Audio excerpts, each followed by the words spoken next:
श्रीरामपुरात प्रवाशाला लुटणाऱ्या 2 आरोपींना पोलिसांनी ठोकल्या बेड्या।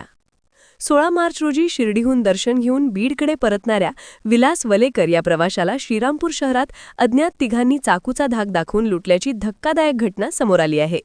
या प्रकरणी श्रीरामपूर शहर पोलिसांनी गुन्हा दाखल करत तातडीने तपासचक्र फिरवून 2 आरोपींना जेरबंद केले आहे। सौरभ शुक्ला आणि जुबेर शेख असे ताब्यात घेतलेल्या दोघा आरोपींचे नाव असून चोरीस गेलेली दुचाकी, मोबाईल आणि रोख 2300 रुपये असा 1,17,000 रुपयांचा मुद्देमाल पोलिसांनी ताब्यात घेत गुन्ह्यातील तिसऱ्या आरोपीचा शोध सुरू असल्याची माहिती पोलीस निरीक्षक नितीन देशमुख यांनी दिली आहे। इंडिया सुपर न्यूज मराठीसाठी श्रीरामपूर प्रतिनिधी इम्रान शेख।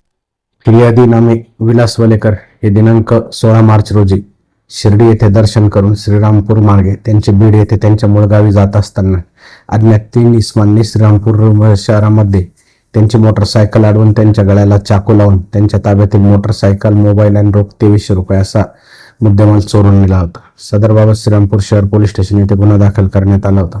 श्रीरामपूर शहर पोलीस स्टेशनचे गुन्हे शोध पथक सदर गुन्ह्याचा तपास करत असताना गोपनीय माहिती आणि तांत्रिक विश्लेषणावरून त्यांना जी माहिती प्राप्त झाली त्यावरून त्यांनी सदर गुन्ह्यात आरोपी नामे सौरभ संजय शुक्ला आणि जुबेर हारून शेख असे 2 आरोपींना ताब्यात घेतलेले गुन्ह्यातील चोरीस गेलेला मुद्देमाल हस्तगत करण्यात आलेला आहे। तिसऱ्या आरोपीचा शोध घेत आहोत।